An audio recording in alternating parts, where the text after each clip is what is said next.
Welcome back, SPC Nation. Before we get into today's episode of the Second Print Comics Podcast, I got to stop you for 1 second and tell you to head over to our brand new sponsors website. The website is foxandsons.com, F-O-X, the letter N, S-O-N-S.com. What do? They make fantastic coffee beans, and they deliver them right to your door. He doesn't make the beans, let's be honest. He sources them from amazing, incredible sources, but he gets them right to your door. I'll tell you that. And they're fantastic. I get these 2-pound bags delivered to my house every single month. And right now, Steven is offering a special deal, $4 off any subscription to these 2-pound bags, or you can use a little SPC discount for any order over $25. You'll get a 15% discount by using discount code SecondPrintPod. You got to spell it all out. That's SecondPrintPod to get yourself 15% off your order over at foxandsons.com. Check it out.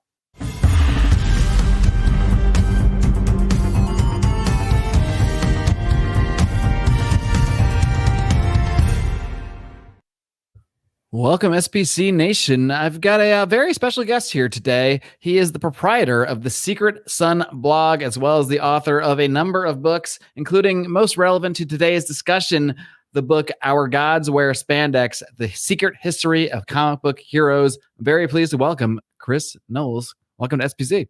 Thank you, sir. Thank you very much. All right, Chris. Well, I think we should just start at, the beginning for you anyway. So just to give a little bit of background on yourself so everybody kind of gets where you're coming from here, maybe you could just give some of your background on, I guess, your research and interest in the occult, the subject of the occult, but also your own background in the comic book industry. Well, I started reading comic books when I was 3. It's how I learned how to read. I started in the industry fairly early. When I was 17, I went to work for New England Comics. I was their first full-time manager at their store in Quincy Center in Massachusetts. I went to comic book school, the Kubert School. Started working in New York doing stuff for like Disney and Warner Brothers. You name it, Batman, Superman, Street Fighter, every possible licensed property that you could imagine I was working on. Did some work in advertising. And then in 1995, I started working for Toy Biz, which is the company that eventually became Marvel. When Marvel went into bankruptcy, Toy Biz bought them out. And I started doing package design for them in January 1995, and I freelanced doing Marvel character art until 2020. And so that's 25 years, pretty solid. I mean, I was doing a lot of other stuff in between as well. I was doing a lot of advertising and storyboards and just, you name it. I did some comic book work, all kinds of stuff. So I've done kind of pretty much a little of everything in the industry. I worked I was an associate editor on a magazine called Comic Book Artists, which was a big magazine back in the day, 5-time Eisner Award-winning magazine. I wrote Our Gods Wear Spandex in 2006, was published in 2007.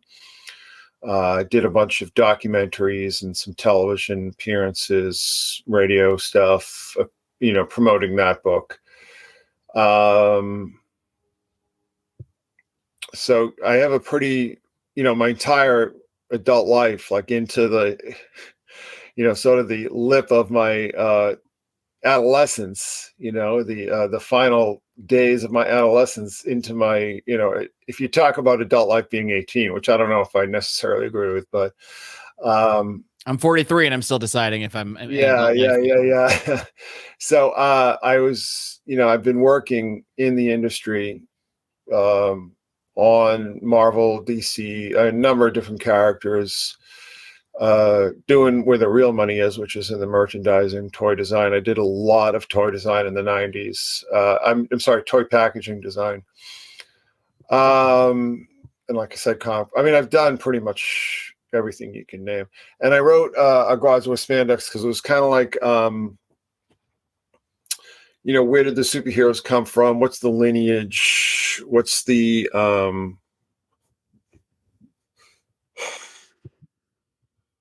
The origin, if you will. Yeah. Well, because really what it comes from is that it really starts in the 19th century with the rise of Theosophy and, similar movements, and then movements like the Golden Dawn and, the Rosicrucians and the Freemasons, which had already been around. Can you just take a brief kind of I want to do like a 101, maybe just on Theosophy and that concept, so people kind of get a little bit of a sense of where we're coming from. I know a lot of this is stuff you talk about a lot, but a lot of this audience may have never heard of this stuff before. So maybe just give a briefing on Theosophy. Maybe it might be a good place to start. All right. So Theosophy was a movement that arose out of spiritualism. And spiritualism was a movement that arose in the wake of the Civil War. And it had to do with spirit contact and seances and mediums and so on. And I mean, most of it was showbiz, really. Most of it was fraud. But then this Russian woman emigrated to the United States, this woman called Helena Pratovna Blavatsky. Pretty sure she was mixed up with like the Tsar's secret police. She got involved with a lot of rich and influential men in New York, started the Theosophical Society, which is really the prototype for the New Age movement, because it sort of combined like esoteric Christianity with Hinduism, Buddhism, and occultism, and a little something for everyone. A little something for everyone. Now, the movement really kind of sputtered out, interestingly enough, in the wake of the Russian Revolution. So that sort of speaks to who was really driving the train there. Blavatsky died fairly early. A woman named Annie Besant took over. They picked up stakes and kind of moved to India, and they got very involved in the Indian nationalist movement. So I think that also kind of speaks to who was paying the bills in this movement. They chose this young man called Krishnamurti, and announced that he was like the avatar, the Maitreya, as they called him, Lord Maitreya. He was the new Buddha that was going to save all of mankind. That didn't work out. He didn't want to get really involved with them, but they did along the way. Get involved with Gandhi, people like that, all these people in the Indian nationalist movement. Then you had outgrowths of Theosophy. You had Anthroposophy, which was Rudolf Steiner's variant, which is still very much around. He formed the Waldorf schools, which are very elite private schools. And then you had the Lucis Trust with Alice Bailey, which I think was British intelligence answer to Theosophy. And what we had in the 20s and 30s was what were called pulp magazines. Pulp magazines were short story magazines printed on extraordinarily cheap paper. I mean, just, it was pulp because it was just barely a grade. It was barely a grade above like just pure wood pulp. Just, it seemed to like yellow and fall apart as you read these magazines.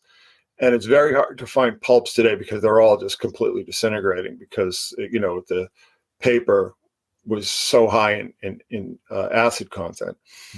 So, but anyhow, there was a number of the first superheroes were really printed in these magazines, and there was the Shadow, which was just basically Batman, the forerunner to Batman, except for he used 45s, twin 45s. There was Doc Savage, who was the forerunner to Superman. There were a number of other characters like the Avenger and the Spider, which sort of became, through various twisting permutations, the Avengers and Spider-Man, just a number of, so these were really the first superheroes, but their powers did not come from science. Their powers came from the occult. They all, went to the quote unquote Orient, which is usually the Himalayas, to study with the Swamis and the Fakirs and all these kind of the seedy mystics and all these kind of people, and learn superpowers. Hold on a sec. Jimmy. Thanks. Anyhow, so, they're very popular. But what had happened is that during the war, there was paper rationing. And the pulps were really affected by the paper rationing. For some reason, other magazines were not. But the comic books came in, and the comic books really started like literally as they would take old Sunday comics sections and cut them up and sew them back together. And these became very popular. So this would be like, Buster Brown and the Katzenjammer Kids and, Blondie. I mean, all these old comic strips, Little Nemo, whatever. And they were replaced by more original material. And the first big superhero was, the Doc Strange, but also sort of a copy of this character called the Gladiator. These two kids from Cleveland, Siegel and Schuster, their big innovation was to give the change the superheroes from like street clothes, which they wore in the pulps, and gave them like, these circus costumes, what I'm saying? Like these circus strongman costumes, which is really what Superman's wearing. But Superman had an immediate predecessor as well by Siegel and Schuster called the Dr. Occult. And Dr. Occult starts off as just... That one's pretty on the nose, huh? Yeah, right? Your typical kind of occult detective. There are a lot of these. People like Seabury Quinn and Dion Fortune. There were a lot of people writing Sax Roma, writing occult detectives, people, detectives who specifically investigated the occult. And Dr. Occult went from wearing, like a trench coat and a fedora and so on, to dressing more what we would recognize as Superman. He's wearing like, briefs, tidy whities, I guess, and a cape. But, otherwise, he's kind of naked, which is kind of interesting. But the character that Jerry Siegel invented after Superman became popular was a character called the Spectre, which was this cop named Jim Corrigan who's killed and is resurrected to become this avenging angel, like this literal avenging angel. So Jerry Siegel was very much interested in occultism. And as a matter of fact, he kind of had all these struggles with DC, who were the publishers. They were called National at the time. But he ended up putting a curse, like a public curse on them. Like, I curse you because of the Superman movie, because it kind of got cut out of the royalties. Mm-hmm. And what ended up happening is that there was so much bad publicity over this that DC ended up giving them a stipend, like a, little kind of, I think it was like $20,000 a year, which in the is that how we got Superman 4? Was that the curse? Yeah, right. And 3, right? Right. Yeah. But it's interesting too. At least we get Richard Pryor in 3. But 4 look what happened to Richard Pryor, and look what happened to Christopher Reeve. Maybe the curse goes on. Yeah. Wow. Yeah. Margot Kidder. Mm-hmm. There is a long line, I guess, of people associated with. Yeah. And actually, Siegel. Both Siegel and Schuster had issues, let's just say. And Siegel, Joe Schuster had a lot of vision problems from very early on, so he started using a lot of other artists to help him. But he kind of dropped out of comics and was doing like bondage porn, like, BDM, SM, whips and chains, all that kind of stuff. And Jerry Siegel, I think he might have had a little bit of a sweet tooth for the young boys, let's just say. Of course, we have Jimmy Olsen, which was just... Is this where all the teenage sidekicks come from? Yeah. Well, the teenage sidekicks really start with Robin, and that's a whole other story. There are like comic stories where like they sleep in the same bed and so on. It's just so weird. And Robin's like 8 years old in the comic strips. It's just so wrong. But Jerry Siegel, he created some other characters. One was called Nature Boy, and one was called Mr. Muscles. And Mr. Muscles had this like thin young boy, this thin, sensitive young boy who tagged along. It was just really sketchy. It was just like really kind of NAMBLA. But, there's so much of that in the old comics. And it's kind of like, you talk about, ruin your childhood. It's like when I started seeing like all these kind of indications of just how unwholesome a lot of the appetites a lot of these writers and artists were, I was just like, oof. Oh God! They never meet your heroes. Never find out what your heroes were into. Yeah, like once you start to notice it, like once you start to notice what they were doing in some of these stories and some of the symbolism and just like flat out Freudian insanity, it's hard to unsee.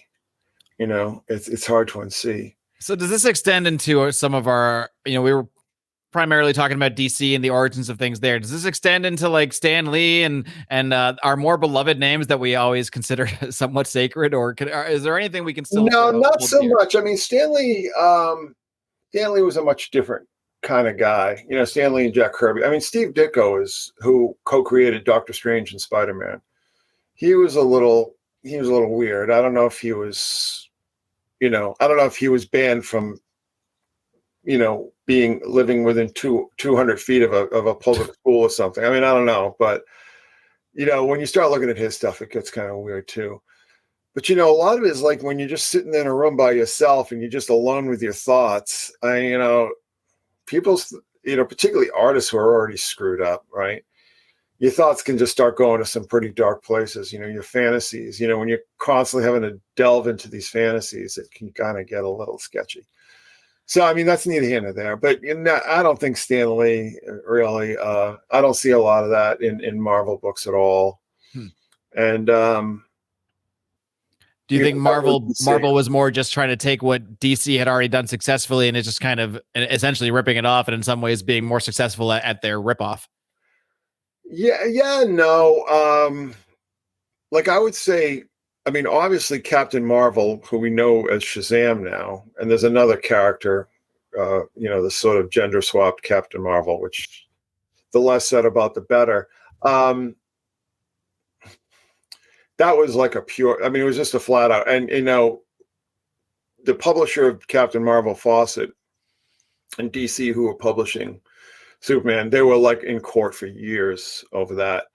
And finally, Fawcett just gave up the character because, comic books and superheroes were really on the wane. And plus they had the Dennis the Menace license, which back in the 50s, that was a license to print money because that strip was huge. And you still see, I mean, I don't know if they still have Dennis the Menace in Dairy Queen, but yeah. So, superheroes, you can't really say that Marvel was ripping off DC because DC was ripping off the pulps. Right. You know what I mean? They're all sort of drinking from the same well. Nobody ripped off Superman because Superman is a ripoff. In my way of thinking. I mean, Superman is just a ripoff.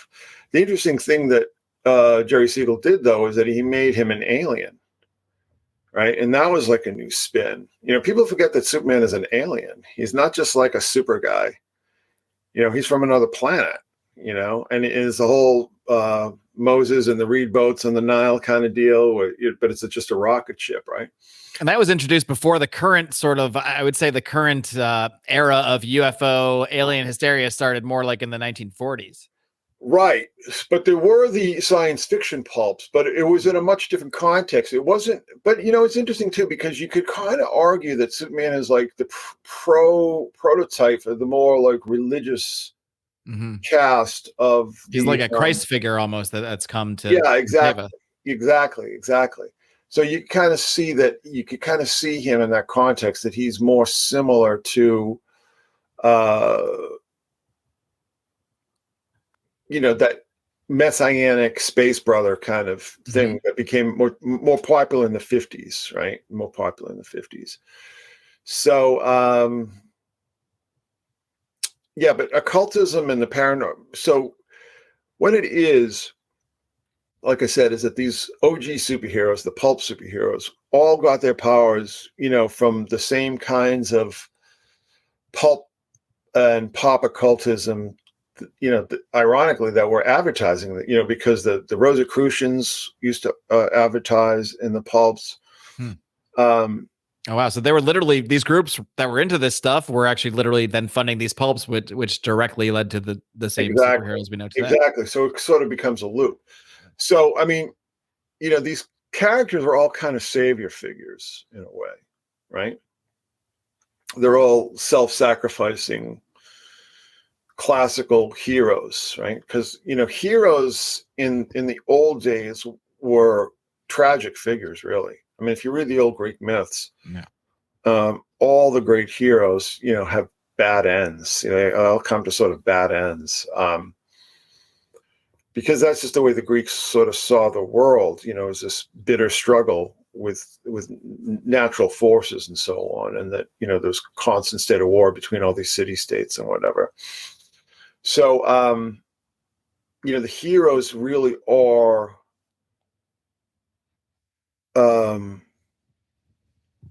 messiahs in a way, and they sort of have the same end. Christ has the same arc that we see. These characters that are self-sacrificing heroes that die, that put their lives on the line to save the rest of us. And then with Superman, he literally died and was resurrected as well. Yeah. Came back with a mullet. Yeah. So really, as somebody who, like I said, I grew up on this stuff. I started reading like early 70s, right? To me, we've just been in a tape loop since like the mid 80s. Now, there are two sort of landmark works that I kind of see as the summation of comics and superheroes. And that's Frank Miller did a series called The Dark Knight Returns. And Alan Moore did a miniseries called Watchmen. And these were like sort of, to me, they were like the capper. They were the last thing that could possibly be said about superheroes, because since that time, everything has just been rehash, I mean, it was rehashed before that. I mean, how many times can the Joker fight Batman, right? I mean, I was sick of it, in the 80s. I was just like, okay, yeah, I get it. Yeah, Joker's fighting the Batman. And that's 40 years ago now. 40 years ago. I mean, just think about that. So we're really at an interesting point now, because as we're recording, as we're streaming here, I've been keeping an eye on the the box office grosses of The Flash. And it's just over. The superheroes, I mean, I've been saying this for a couple of years now, because since I see these trend lines from an inside point of view, I can see the way things are proceeding a little farther down the line than I think, normies and civilians can, as they're called in the fandom world. But, we've had just flop after flop, and underperformer after underperformer. Superhero movies have really kept the lights on in Hollywood for the past 10, 15 years now, right? And it's over. It's done. It's just finished. It's you would think with this Flash movie too that they're at least going to get that nostalgia boost from Michael Keaton, and yet this movie is performing worse than Black Adam. It's worse than some of the worst movies in the past few years. So, and they pretty much threw everything at this one, and despite all the online buzz, that hasn't translated into dollars as well. So there's a reality on the ground where you can definitely see, I don't know if you just think it's the oversaturation or if there's some other reason that they're just failing so much, the wokeness, whatever you want to call it. There's a million reasons you could point to, but it does feel like even hardcore fans are like, ugh, I've had enough.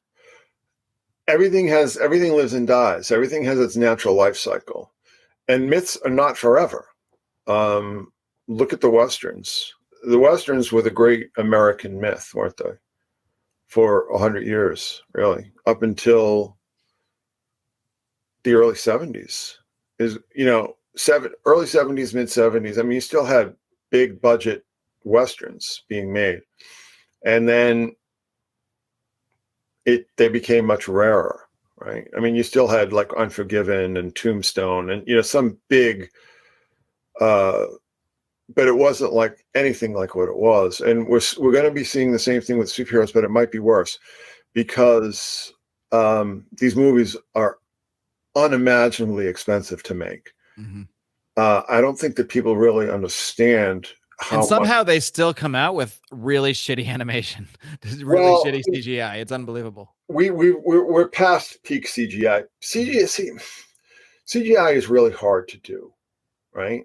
I have a friend who was a computer animator in the video game industry back in the 90s, and he was really successful at it.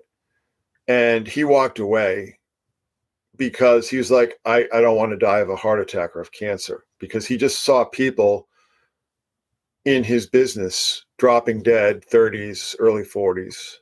You know what I'm saying? Just like literally just dropping dead at their desks. Just from the man hours and the work. I mean, it's just unbelievably stressful. And, you've got a new coterie of kids who just don't have that kind of like self-sacrificing work ethic. And it's almost like I don't blame them. Why should you sacrifice your life for Warner Brothers or Disney's profits, right? I mean, what the hell does it do for you? So I don't blame them whatsoever. I think that they're spot on. But the problem is, it isn't a problem for me, but it's definitely a problem for Bob Iger and, David Zaslav and all these other studio heads who are like, and people, it's interesting now because people are starting to notice. I mean, I've started to notice how CGI has gotten bad, and some more specialist kind of people like on YouTube have been pointing this out for a few years now. But now it's like the big story with the Flash is like, why is the CGI so terrible? And especially for a movie that was pushed back like 4 or 5. I mean, this is supposed to come out years ago originally. Well, the movie's been in production at least 10 years, right? Yeah. So the same thing happened with Ant-Man. Like people are like, why does this look like crap? Well, it looks like crap because CGI is really expensive. It's really labor intensive. You're counting on a fairly small amount of people who can do the work well, and what you're doing is you're just burning them out, and they're not going to be replaced. So I really feel, I genuinely feel that once the strike is over, and SAG, which is Screen Actors Guild, they're talking about striking, and AFTRA's talking about striking. I think they reached some sort of agreement with the Directors Guild. These movies are really expensive. They're really time intensive. The studios don't want to pay the amount of money because they're just not, in the age with the age of free money is over. People were like, how could the studios just afford to make all these movies that weren't making any money back, especially with the end of the DVD market, right? Well, they could do that because they just had a constant flow of interest-free loans, which is just like free money, and half the time they weren't even expected to even pay it back, right? So those days are over. We may see things starting up in like Asia, like maybe India and China, and they're sick of Hollywood too. So they're going to want to start to make their own versions of these films. So it'll be interesting to see how that will play out. I don't see them gaining a lot of traction in the West. Certainly not the way like Japanese and Korean stuff has, because that's a different kind of culture, Japanese and Korean culture have always been like dark and twisted is what I always Well, think. not only that, but they've always been, since since the post-war era, they've been very obsessed with American culture.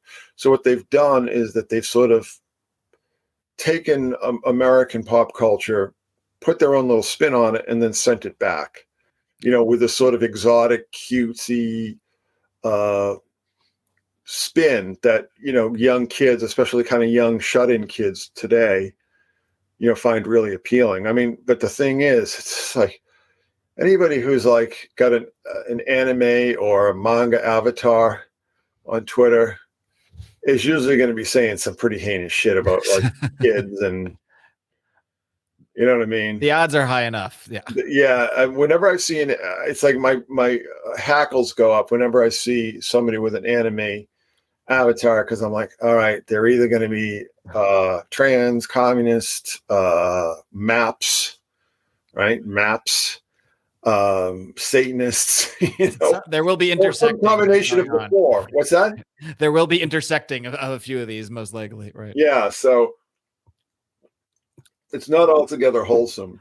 I'm curious if you think, because especially in the movies in the last few years, whether it's Marvel or DC, it seems like what started as a minor novelty sometimes is now the entire basis of every film property is this multiverse thing where everything is the multiverse. And now we're bringing back past versions of other characters. Do you think this whole multiverse push on every side of this thing is really just the last gasps of air for the superhero industry, you might call it? Is it just the last thing we got to try to throw, every little bit of nostalgia, every little bit of weird crossover we can do to try to get the last drops of money about anybody who's kind of remaining standing at this point? Absolutely. And I'll tell you what it ties into. I'll tell you what it ties directly into. So I talked about Watchmen and Dark Knight, right? Well, that same time period, that DC did a book called Crisis on Infinite Earths, which was a big multiverse crossover. The story back then is that they had so many different timelines going on that they sort of wanted to just boil them down to a single timeline that the fans could follow. The multiverse stories, it is grasping at straws, but it's also a way to have big dramatic moments with the hero getting killed, and you can just reach into the wormhole and grab another version of it, right? You know what I'm saying? It's lazy storytelling, but it's also just, after Endgame, right? With Thanos just kind of destroying half the universe's population. I mean, how do you follow on with that? And this is a problem that the comic books had in the 70s. I mean, I can speak to this being there. The same problems that the cinematic superhero universes are having, the publishers had the exact same problems in the 70s. And interestingly enough, so when you saw these Phase 4 characters, Black Widow, Shang-Chi, Eternals, forget who else. You forget for a reason. So yeah. I mean, none of these movies really flew, but these were all characters that I was a big fan of back when I was a kid, right? But none of them were really popular. None of these characters really had a constituency. I mean, I was a huge fan of Shang-Chi, which is he was a character in a book called Master of Kung Fu. And the Eternals was Jack Kirby, who was like my guy at the time. He didn't really know what to do with it. Eternals was not a strong concept. Eternals are characters that you put in an Avengers movie. It's like the Avengers are like flying around, we've got to fight this, and here's Thanos and everything. Who do we call on for help? And they get on the little Avengers phone and they call the Eternals. That's kind of who they are, right? They're just not very strong characters in and of themselves. The interesting thing about the Eternals, in Jack Kirby's original Eternals, is that some of them were actually which they kind of do in the movie too, in an even stupider way. Is they say some of them used to be like the old gods of old, like literally not just referencing the gods and the ideas of having powers, but they were these gods like Hermes and whatnot. So it's a little less subtle with the occult references there. Oh well, see, that's Kirby. I mean, Kirby was really heavily into ancient astronaut stuff in the late 50s. And he was doing ancient astronaut stories in like 57. All right. So this is 10 years before Chariots of the Gods, 5 years before Morning of the Magicians. And he was just doing it straight up. I mean, he was really into this whole concept. But he was also, I mean, he was into everything, like all the kind of crazy stuff. And a lot, I mean, really, it's so funny to me because, when I was a kid in the 70s, like I was still like a big Kirby loyalist, but like most fans hated his stuff, right? And they're into like the X-Men and so on. And the interesting thing about it is that a lot of those movies were just using, characters and ideas that he had created in all these comic books that nobody liked back in the 70s, which I always found kind of interesting. But the whole Marvel universe was really the Kirby universe, right? I mean, Thanos is just a direct, well-acknowledged ripoff of a character Kirby created called Darkseid, right, for a book called The New Gods, and which couldn't be more direct in and of itself. Yeah, well, and George Lucas basically just ripped off the archetypes of the New Gods for Star Wars. I mean, there was even there's even like the Force in the New Gods. It's called the Source, right? It's that simple. And really, when you look at Darkseid, Darth Vader. Well, exactly. But even more than Darkseid, Darth Vader is just Doctor Doom from Fantastic Four. Yeah, well, there you go. And I don't know how many of your listeners might be familiar with our character. Well, very, very much so. You're in the right place for the nerdy references. So. Same exact character, like the young scientific prodigy, but he was also, he's into the occult and mysticism, and then he's horribly scarred and burnt, and then he's encased in armor. It's the same friggin' character. And it's interesting too, because if you look, man, that's one of those I can't believe I never made that connection. Now it's so obvious. Well, here's another one. Like the crew of the Millennium Falcon. So it's like Han, Chewbacca, Leia, and Luke Skywalker. That's the Fantastic Four. And it's like this, if Chewie is the thing. Yeah, like Chewbacca's the thing, right? And yeah, totally. Han is Johnny Storm, the hothead. No, Luke is Johnny Storm, right? Because he's okay. Yeah, the young brash, right? Sue and Johnny Storm. It's the same. Like people go, George Lucas was reading Joseph Campbell and watching Kurosawa films. Like, no, he wasn't. He was reading Jack Kirby comic books. It's just straight up. And Raiders of the Lost Ark is lifted straight from Kirby's Black Panther series, because Kirby's Black Panther series was all about raiding King Solomon's tomb and these sort of adventurous characters who go around the world looking for relics and something. And a lot of the ideas in his series were also in Kingdom of the Crystal Skull. I mean, it's like so much of Star Wars. And Star Wars is just pure pastiche. I don't take Star Wars seriously. I just don't. It offends me as somebody who's into the history of this stuff, because it's such a cut and paste job. You know what I mean? It's so obviously just a collage of other people's ideas. And which is fine, but if you know the original ideas, you just can't process it the same way. And there's so much Kirby in Star Wars that it's just I mean, even like C-3PO is based on a Kirby character called the Recorder. So it looks not entirely dissimilar. It's like this android, and he accompanies Thor on these adventures and so on. So it's all just rehash. But when you talk about Hollywood, it's like the well is run dry. So you asked me about wokeness and stuff, and wokeness to me is just the opportunistic infection. Like Hollywood skinned its knee 10, 15 years ago, and all these microbes infected it, and the microbes were like all the woke people. So the wokeness is like the flies on this already dying carcass. So like it's like let's pick at the scraps. Let's put our shit out here on this thing that's going down anyway. Well, not quite a carcass, but no, but like I'm saying, it's the opportunistic infection.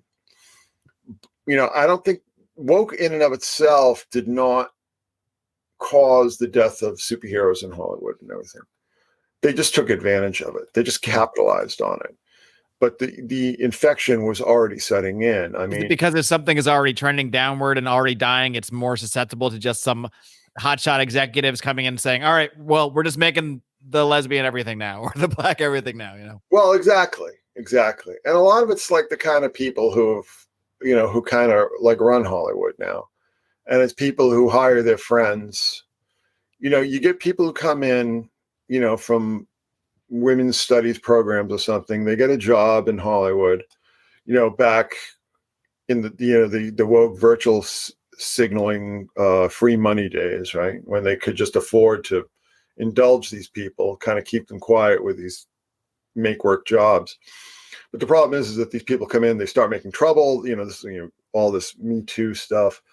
They start scheming against these older guys in these corner offices. They scheme to get them kicked out and them fired and disgraced. And then they hire all their friends from women's studies and gender studies and all these people that they knew in school.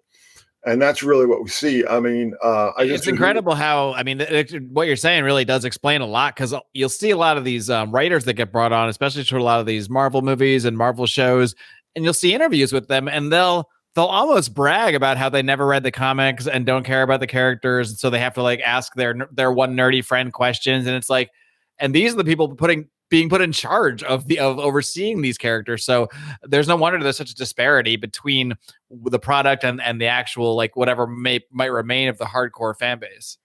Exactly. So, and I saw this this happened in the comics too. So what happened starting about 15 years ago, the places where these people would normally go, mainstream media, academic journals, academia, all these sort of places that had births for your gender studies and your cultural studies and your black studies and all these kind of people graduating from these programs. Those jobs just started to vanish, particularly newspapers and magazines and so on. So it's like comics came along and they sort of saw an opportunity, because the interesting thing about comics, and I'm going to be stepping all over all kinds of toes here, but comics, as somebody who was involved in the milieu since a very, very early age, fandom and so on, let's just say that comics is filled with weak men. Okay. And a lot of these companies are run by weak men, and weak men who are naturally subservient to strong women and naturally fall in line with, because it's all like kind of Oedipal mother stuff, you know what I mean? Because most of the people had like major daddy issues and so on, and strong attachments to the maternal energies, right? Maternal aspect. But, just like kind of nerds, just like guys who didn't get a lot of action in high school. A lot of them like in their 40s and they're still virgins, right?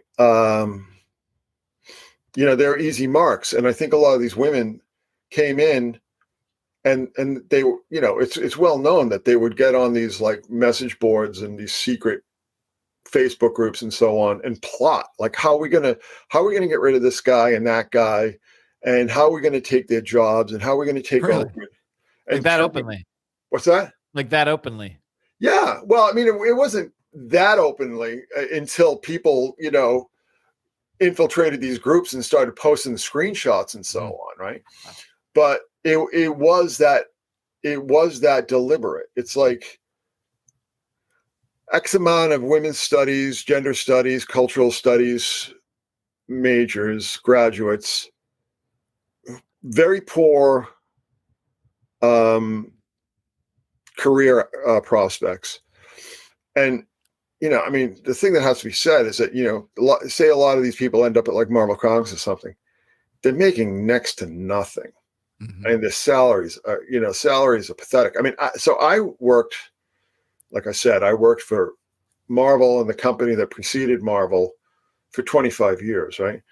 And in the good old days, meaning the days before Disney bought them, that was the end of the glory days. But in the good old days before Disney bought Marvel, like I'd go up there all the time, right? And I just hang out with like people who worked there, like the people that I worked for, because they were all just like super, super cool people.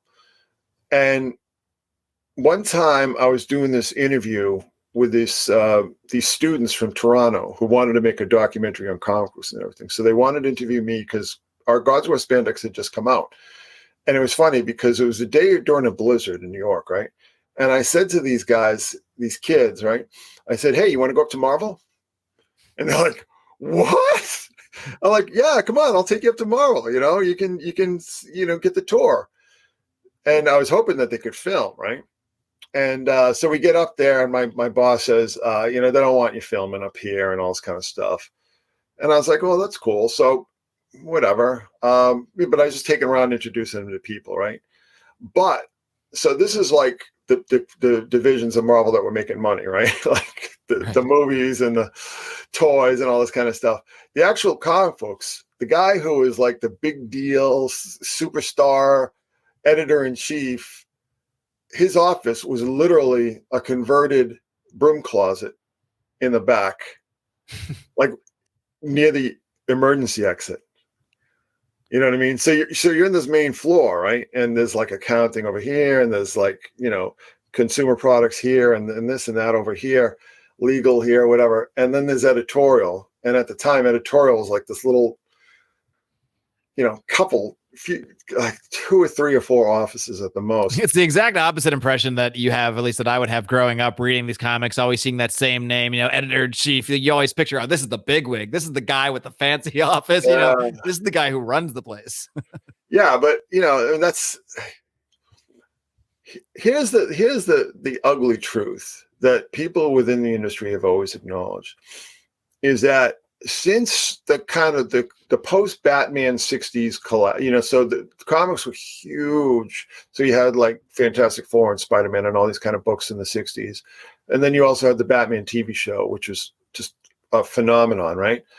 But then there was the so Batman, I think, was canceled in 68 or 69. And there's just, the whole thing just kind of falls in on itself. And it really starts like these, so like in the 60s, like Superman was selling like 800,000 copies a month, something crazy like that, right? And now it sells like, I don't know, 20,000, 30,000. I mean, oh yeah, the physical books, even the high selling books. It's funny because DC Comics, I mean, I think Batman is typically their highest selling character, but still, to make enough sales on Batman, then what might have been 2 or 3 books nowadays, they just put out like 12 Batman books a month, and then because they know if they just put Batman on it, it will sell enough. But even that, they have to like overproduce and overmarket it just to. It doesn't sell enough though. So let me just finish my story here. So I took these kids out, and I was having them. There was a VP there who I sort of was like my main contact at the time, whenever I was working on a project for Marvel. And he was great because he's like answering all their questions about what's coming up. But a couple of years later, I had lunch with the same VP, right? And he said to me flat out, he said, comic books do not make any money for Marvel, period. He said, they are a loss leader. This is 2012, mind you. This is over a decade ago. And he's like, they do not make money. And this was at a time when they were trying to get into the bookstore market, and they were putting all like original graphic novels and so on and all this kind of stuff out in the book markets. And he's like, we are losing so much money on that stuff. And it wasn't long after that Ike Perlmutter, who is the CEO at the time just said, don't stop. No more original graphic novels, and any of this stuff. The only stuff that they would put in the stores were reprints, collections, trade paperbacks, but no original stuff, no original material, none of the hard covers, none of this kind of stuff that they were doing, that they were just losing money absolutely hand over fist on. And so in the 90s, early 90s, maybe late 80s, I don't know. I was taking classes at School of Visual Arts in New York, right? And one of my teachers was this guy named Carmine Infantino. And Carmine Infantino was like the guy who sort of recreated Batman in the 60s. It was called I think it was called the New Trend or whatever. But he was like an artist who had been in the business since the 40s. And then he became editor-in-chief of DC. And then he got fired by Warner's because of the whole thing with the Superman movie. But anyhow, he told me, he said, DC does not make any money on comic books. This is 1990. This is like the this is like Batmania Volume 2, and everybody thought comic books were like the wave of the future. Everybody thought everything was like selling like 500,000 copies or whatever. It's just ridiculous. So this is 1990. This is like 6 months or so after the Batman movie came out, and it was like the biggest thing. I remember going to Earth Day taking my kids or my son to Earth Day in 1989, and this was like a month or two before the Batman movie came out, and everyone in New York City was wearing a Batman shirt. It was just everywhere. It was just in the air. So but he said, he's like, they don't make any money on those comics. It's like they only publish them to keep the copyrights active. And to develop stuff that they might use for toys or movies or whatever. It's just like, it's not even like R&D though. It's just like a loss leader. And that explains why it seems like some days you see books that are put out and stories that are put out that it's like you literally read some of these books and you wonder how they exist because, and then that explains it though. Because if they don't even care, if they've already sort of accepted that they're lost leaders, that they're just publishing to publish, then if they don't care, of course the product is going to reflect that. Well, if you're talking about like the stuff they're doing now where everybody's gay and everybody's race swaps and everything, the only reason they're doing that stuff, because none of those books sell at all. Like literally nobody buys them, nobody reads them. Stores will order them, and that's what they count as sales. Because the customer for the comic book companies is not the paying customer. It's not the reader. It's the store owners because of the way the system is set up. But anyhow, they just do that stuff for clickbait stories, pure publicity.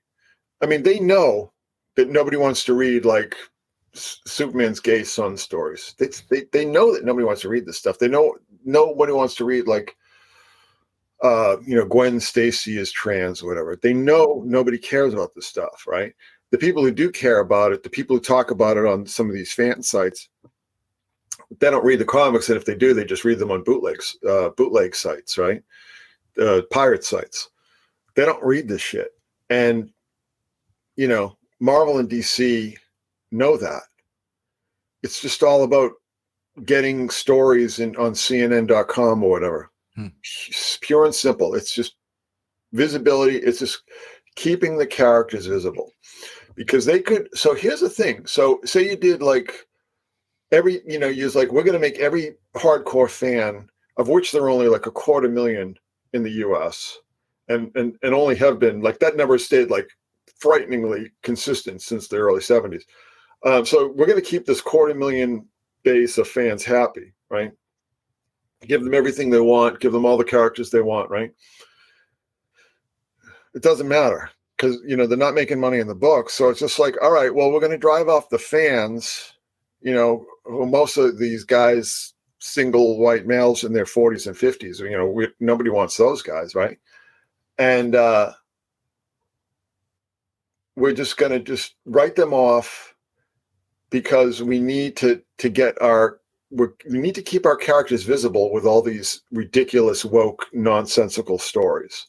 And that's what they do. All this woke stuff it's just 100% straight, no chaser publicity stunts. Up and down the line, no exceptions at all. At all. I saw people talking about just the death of the Punisher, the committing suicide. That I know never read comics, don't care about comics, but they were absolutely outraged by it. So it's always just the people that would never be talking about this in the first place. It seems. Well, the Punisher is a character who, like, your cultural studies majors, these people who will work at a job in Manhattan for $30,000 a year, right? And that's another thing we should talk about is this whole comics broke me hashtag that's been going on around on Twitter. But anyhow, they hate it. They hate that character because it represents everything that they hate. In other words, it represents their fathers. All these people. So comic books has always been sort of a refuge for people who have problems with their fathers. And I'm not the guy who pointed that out. There was, I think it was an old DC editor named Andy Helfer, who I think pointed that out. Most of this stuff is for people who have problems with their fathers. And the biggest daddy issue people in the world are like your gender studies and your women's studies and your culture studies and your race studies. I mean, all these people who rack up ridiculous amounts of college debt for near useless degrees, right? I'm totally useless now. I mean, they were only near useless when all these horny 40-year-old virgins at these big comic companies would hire these mostly relatively attractive young women. You know what I'm saying? Because they liked having them around. They smelled good, right? It's like, yeah, I like the way that that young rich girl from Westchester, when she walks around, this like give her a book. Pleasant whiff. Yeah. It is that simple. It really is that simple. And it's that gross. It's that gross. It's that depressing. It's that depraved. It's that sordid. It really, really, really, really is. And I'll tell you something. I mean, just being involved in fandom from a very early age, like I said, I mean, the entire hardcore core of fandom is just filled with, and always has been filled with, people who have sexual variances, let's just say. They have unhealthy interest in very young children, let's just say. Or, they're Oedipal basket cases, with Oedipus complexes. So, you wanted to talk about the occult and so on, but it's like, that's the same thing. It all ties in together. Yeah, it all ties in together. Kind of people, it's like nobody healthy and balanced is drawn to the occult. Mm-hmm. You know what I'm saying? Right. It's just like the occult is not for people who have this shit together. Right. It really isn't. It's either for people who feel that they've gotten a very rough shake out of life and sort of want to appeal to hidden powers to overcome that, or it's just like rich perverts. Right. That's what I say about Satanism. It's either dumpy losers or rich perverts, right? I mean, that's what Satanism is. It's like, and mix it all together, and somehow we get our modern comic book industry today. Well, I mean, there's so many crossovers now, because of the constant sort of collapse of the culture, right? The collapse of a consensus culture. The weirdos are getting weirder, and like I said, a lot of these people are really heavily into feeding the whole trans movement, right? I mean, comic books, all the trans people that I knew about for very many years were in the comics industry or in and out of the comics industry, right? They just couldn't make up their mind on that either, huh? Well, it's all psychosexual trauma. Mm-hmm. I mean, and certainly played out in most of our superhero origin stories as well. I mean, almost every superhero origin story has a tragedy with the parent or abuse by the parent or some combination thereof. But I mean, you're right. But it's just like, just put a character like Batman in a real life context, like the classic Batman. Like, why is he running around with this like half naked 8-year-old boy? Right? Like, what the hell is that? Because if you look at Robin in the original comics, I mean, he's a baby. He's a child.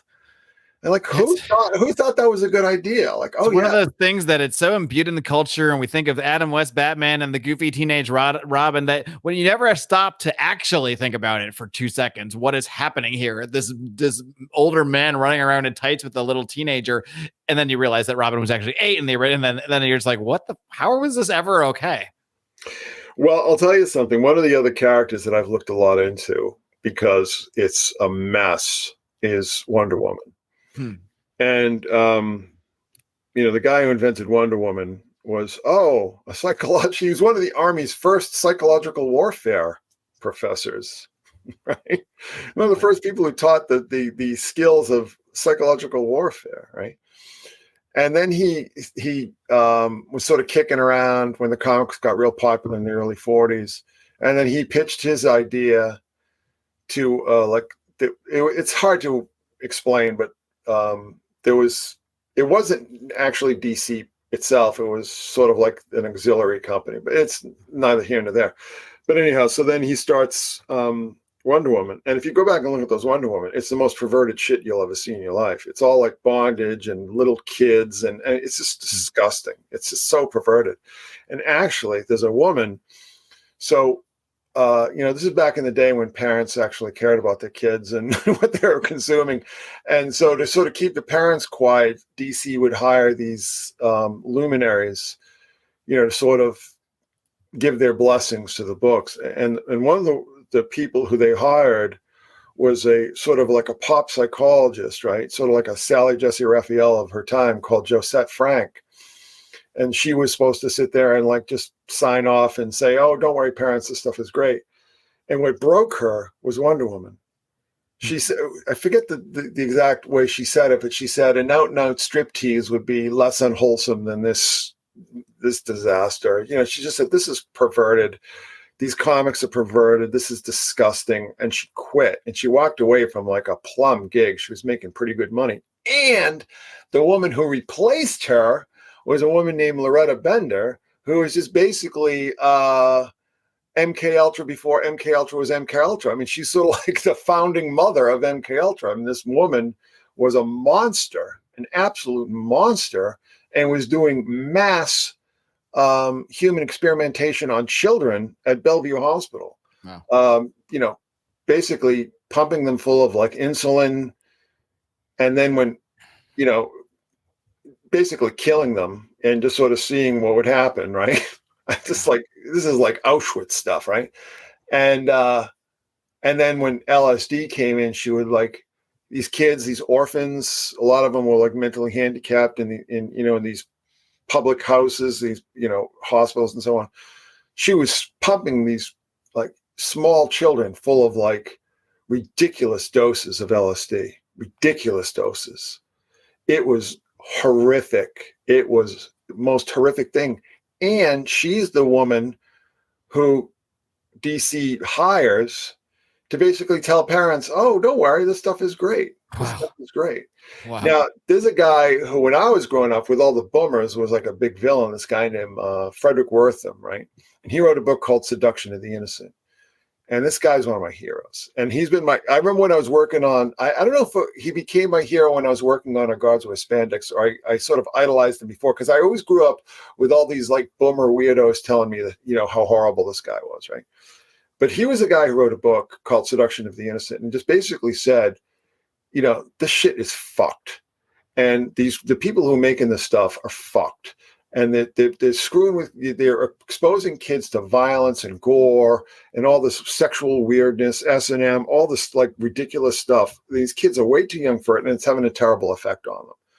And he was right. He was absolutely right. And if you go back and you look at some of those comics before he came along, I mean, some of the stuff is stuff that you wouldn't even see in like an R-rated movie, like some of the horror comics. And I'm like, yeah, this guy took a lot of heat, became sort of like this, villain supervillain character, but he was right, because these comic books and the people publishing these comic books were disgusting. I mean, just flat out, flat out. There's a company called EC, right? And it was the guy who started Mad Magazine was the publisher, right? And but at the time he was doing EC, he was a wicked speed freak. He was like sort of a chubby guy, and started taking speed to lose weight and everything. And I think he basically became a victim of amphetamine psychosis, because if you look at those EC comics, it's just like Texas Chainsaw Massacre kind of stuff, right? Mm-hmm. But the thing is that it was being marketed towards children, right? Towards very young children, right?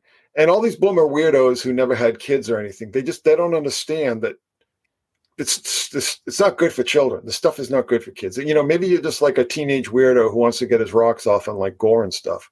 Fine, whatever. Do what makes you happy. But this stuff was being aimed at like 4 and 5 year olds, and it's stuff that you would see in like, what's that French movie, that horror movie Disciples, right? Yeah. You know the movie I'm talking about? Yeah, I know what you mean. Like the torture porn classic, and that's what like a modern day Hostel or a Saw, like exactly that kind of deal. So it's not to be, the comics industry, or as we knew it, which was kind of like the superhero industry, is dying pretty slow and miserable death. I mean, it's like got one foot in the grave right now, and good riddance to it. I mean, there were a lot of great stories and so on, but there was just a lot of just junk, just like. Yeah. Well, there's a reason most of the stuff we talk about on this show in terms of comics are older stuff from decades ago. Not as once in a while there's a modern day gem that sneaks through, because there's certainly talented people working on this stuff. But for the most part, the modern stuff, it's as you describe it. It seems like it's just there to be there for the most part. But Chris, it's water. It's to keep the print. Right. You would be just shocked by the motivations to publish this stuff. A lot of it is to keep the printing presses running, because these companies get discounts on volume. Right. So they'll publish a lot of these comics that they know nobody's going to buy, just to keep their discounts. Right. And to keep, their like their postage discounts and so on, shipping discounts. And it's literally that tawdry. It's literally that cheesy. And, I mean, like I said, I really feel, personally, I feel like very blessed to have grown up. Like I grew up on the tail end of the Silver Age, Marvel Age and so on. And then the 70s with all the weirdo hippie psychedelic stuff, right? And then like the 80s when it was like, well, let's see what we can do with this art form. And then you had Love and Rockets, which I was a huge fan of, Nexus, American Flag, and then like I said, like Dark Knight Returns and Watchmen. But that was when they hit the wall. There was nowhere else to go after that. Mm-hmm. There really wasn't. There was nothing else to be said about superheroes that was meaningful after Dark Knight and Watchmen. There really wasn't, because that took it to its logic. Those two series took superheroes to the logical extreme, and there was literally nowhere else to go. And that was almost 40 years ago. Okay. So there you go. Chris, certainly appreciate you bringing on your perspective on this. And of course, people can follow your work if they're at all interested in not just the comic book related stuff, but all things really occult symbolism and occult related stuff that goes on in our pop culture. You're pretty much on top of all of it. So, of course, I mentioned the Secret Summon blog, but feel free to reference anything else you got going on that people should know about. Any books you got going on, feel free to rattle it off. I've got a book coming out, hopefully early July, called The Spandex Files, which is my my farewell to the comic. This is a very it's a very timely. As I say, it's a good timing. I didn't even know about that one. Yeah, so this is sort of my my bon voyage to comics and superheroes and stuff. And listen, I mean, I'm very grateful. I raised a family working as an artist, for Marvel and so on. I'm grateful for that. I'm not one of these like, thanks for the dinner, go fuck yourself kind of thing. Right. It's like, I appreciate it, and there are a lot of good people who did a lot of good work, but the well is now run dry, and it's all over but the shouting. And I would be surprised if most of the superhero movie projects that are in development right now survive the writer's strike. I was wondering the same thing. I mean, for survive the writer's strike, which might actually provide the perfect excuse to shut down a lot of projects that they were already foreseeing on the horizon. We're about to lose money because Marvel has this whole multiverse slate plan. DC just has this whole James Gunn slate. And I got to think they're looking around a little bit and saying, do we really just want to throw away $1 trillion on a slate of movies at this point? Listen, the writing is on the wall. Okay, so people, went to The Flash and said, yeah, it's not that bad of a movie. I mean, it's probably no worse. People go back in like 10 years or so and go, watch The Flash. And it's like, is this any worse than any of the Thor movies? Right? Is this any worse than like, I don't know, Ant-Man movies? Right? But it's just, maybe it is, maybe it isn't. But it's just like, it's over. It's just over. I think it's also a sign that like because they used to have like we can always kind of fall back on a big nostalgia kick, and heck, we're gonna give them the biggest one ever here with Michael Keaton, and when now that's not even working, even the nostalgia is just being met with a whimper. I think that says a lot. Well, the interesting thing is that people are nostalgic for that first Batman movie. It's not that good a movie. I still enjoy it, even on a recent rewatch. But it's all context too. It's partially. I am aware that it's partially because I watched it when I was 9. So the nostalgia is me being 9, not. I'm not going to argue with nostalgia. Well, listen, my sons, would watch those movies, those first 2 Batman movies, like practically on a loop. You know what I mean? They'd watch. This is the VCR days, right? So they'd watch Batman Returns, right? The one with the second one, yeah. I mean, they'd watch it, rewind it, and then watch it again. So I would never argue with anybody's nostalgia. And if people love that movie, by all means, go for it. It's not Shakespeare, is the point. It's not Stanley Kubrick here. Yeah, it's not a depthless classic, is what I'm saying. And if people are nostalgic for it, I think nostalgia is perfectly valid, right? I think that nostalgia gets a terrible rap. I think nostalgia is a very powerful thing that I just would never argue with. I would never try to diminish someone else's nostalgia. As a matter of fact, I kind of make that mistake in Our Gods Wear Spandex because I just hated a lot of that 90s superhero stuff. And I kind of, I got some pushback on that. And I think I kind of learned my lesson. But I was trying to make the point because I was kind of building up, because a lot of Our Gods Wear Spandex was kind of centered on Kingdom Come. Do you remember Kingdom Come? Oh yeah, that's one of my favorites. Yeah. Yeah. I mean, I remember that really blew me away. And it was funny because even like that is like, what are you going to say about superheroes after, if you're not going to say anything about superheroes that's particularly profound after Dark Knight and Watchmen, what are you possibly going to say after? That's the only thing I can hope for, maybe, is because I know James Gunn has tweeted out some like Kingdom Come. If they could actually do an awesome Kingdom Come movie, I might be there for that. But then maybe it's time to shut it down. They never will. That's the problem. It's not going to be what I want it to be, I'm sure. It would cost $10 trillion to make, and they'd still do a bad job of it. It's most likely. And why do you need a movie of it? You're right. I already got the good one. Right. The comic book is perfect. I mean, you're going to get a great experience just reading Kingdom Come. Yeah. And I would recommend that everybody read that. It's one of the few stories that we do some formal type review shows here. It's one of the very few. It's a very elite group that it got a 10 out of 10 score from us. Oh, it's amazing. I mean, I just straight up and down, everything about it is amazing and perfect and unimprovable. And again, it's like, if I thought the superheroes were over after Watchmen, I really thought they were over after Kingdom Come. I mean, it's just like, I think it would be a fair point to point to as the absolute peak of comic storytelling or superhero storytelling. I would not. I think it's the last great testament. It's the last great expression of superheroes, because after that sort of inspired like the Ultimates, and that sort of inspired like the widescreen, the kind of like more realistic, more godlike depiction of the heroes, and that had a huge influence on our guards with spandex. Right. But now we're at the same period that we're at in the 80s with like the post Watchmen, post Dark Knight. Like you had all these parodies, superhero parodies that came out, right? And now we've got The Boys and WandaVision and all these kind of like the darker versions of everything, self-referential, self-mocking kind of versions of The Boys is just it's all signs of the end times. You could argue here when it comes to superheroes, but the end times have come and went. I mean, right.